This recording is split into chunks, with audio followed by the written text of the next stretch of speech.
You're watching Toronto Sports Rush on the Bet Rivers Network. Hello, everyone, and welcome to the Toronto Sports Rush channel on the Bet Rivers Network. I'm Jaurji, and today I am joined by NBA analyst and stats guru Keeks to talk all things Toronto Raptors. Keeks, how are you doing? I'm great, thank you. How are you? So, I'm doing very good. I want to talk about this Raptors team because it's been a bit of a rough start to the year for the Raptors, but I know you are someone who's all about the numbers. Now, obviously, the most important number is record, but record aside, are there any stats or numbers that have stuck out to you from this young Raptors team that you think will help them moving forward? I think the most important number about the Raptors this year is their draft position, and that's what we'll look at later. But I think with how young they are and where they are in terms of their rebuild, most of my fun facts are not very good or fun or positive. So, but the things that I think I've watched all year long is how competitive they've been and how much effort they're putting in and how hard they're working in games. They've played, so 19 of their games so far, they've been within 5 points in the last 5 minutes, which is quite a lot considering how many of those they've won. They've only won 5 of those games. Even in the last couple games, or in the last couple weeks, we've talked a lot about how the effort has waned a little bit. They aren't trying as hard. They're getting blown out more often. But last 3 games, Pistons, Cavs, Golden State, they've been right there within 5 points. Even last night, they played so well even on Monday night, they played so well against the Warriors. Yeah, losing games, but staying close in them. It sounds like capture the flag is in full effect. I think the fan base is calling it an ethical tank. Yeah, I like it. I'm down for it. Now, obviously, we talk about the Raptors. They're in a full rebuild. But one of the benefits of a rebuild, I find, is a lot of different players get the opportunity to play significant minutes on the court. A lot of guys are moving up and down the G League. Are there any players this season that most people didn't really talk about going into the year that have really impressed you on this Raptors team? I mean, it's kind of hilarious with this Raptors team because they have so many vet players like Chris Boucher, Kelly Olynyk, Bruce Brown, but they've also played their rookies. They have 4 rookies this year. Those 4 rookies played a big chunk of minutes to start the year. Now that they're getting a little healthier, like they're moving in and out of the G League, in and out of the lineup, but the rookies have been great to watch, the growth, even just off the top of from their first game to where they are now. And then Chris Boucher, which he was out of the rotation completely by the end of last year, did not fit the kind of offense that Darko wanted to play, did not fit the style, and didn't get any minutes because that even this year, he came in, he was first off the bench to start a lot of the year, again, when they weren't as healthy and didn't have all their bodies. Now that they have the bodies, Chris fell out of the lineup, fell out of the rotation, bunch of DNP CDs, and then he came in with 4 minutes left in that game against the Knicks, 10 points in 4 minutes.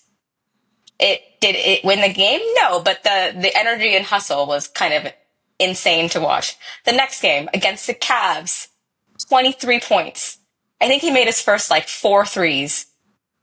And then again against the Pistons, 4 threes, 14 points.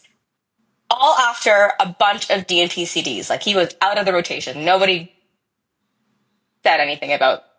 I mean, they did, but it's okay. It didn't work. It didn't make sense to be playing Chris Boucher in a point where you're trying to develop your younger guys. Against the Warriors on Monday. First 10 minutes, he didn't really do anything that he was there. He only played 10 minutes heading into the fourth quarter. Fourth quarter, saved them the game, won them the game.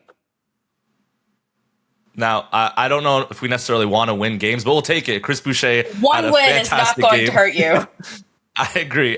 He had a great game Monday night. And we talk about this Raptors team, obviously in a rebuild, but there are a lot of different types of rebuilds when it comes to the NBA, and they all have different timelines. So I'm curious to know, how far along do you think this Raptors team is in their rebuild? I mean, this was the first year, I think, that I can remember where Masai and the front office was very clear on what the goals and priorities were this year. It used to be before of we're going to win and develop. But they came out the gate, said, no, this is a rebuild. This is year 1 of our development. Our goal is to develop. Many times where Darko has said, where development is more important than the wins. The wins are the development. So I think in that sense, pretty much everything is going according to plan. They have the 3rd worst record, which means the 3rd best odds in the draft lottery. Their rookies are developing. Their vets are being showcased for trades. It took a little bit of time for them to see their core, though. I think that's the only kind of downside so far. It took 35 games, I think, for them to see all three of RJ, Emmanuel Quickly, and Scotty play together. That's the only thing to watch so far, especially if that's who you're building around. And you talk about Raptors' third best odds for draft pick. This season has never been about, the playoffs or competing for a championship, anything like that. And to be honest, a lot of fans want the Raptors to lose as many games as possible. They're currently 9-31 at the time of this recording. So in your opinion, what is the best case scenario for the Raptors for the next 40 games of the season? Honestly, I think if you have to talk about like goals or what they need to get out of it, it's win maybe another 5 games max. But even more than that, like you want to see the development grow even further. You want to evaluate your core. They just started playing. Quickly was out on Monday night. So that's even less time you have to see how they all play together, or even just to give them time to play together and know where to be for each other. Best case scenario, they kind of have a really good idea of who they're building around going forward, what the future core kind of looks like. Plus, you've elevated the value of a lot of your vets. Your rookies have grown.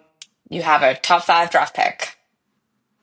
Yeah, I think a lot of it is also get healthy and stay healthy. This team has been really banged up, but I guess it has allowed us to see a lot of young guys get more of an opportunity. But stay healthy. Stay healthy is a big one. Absolutely. And also in a few weeks, we are slowly approaching the trade deadline.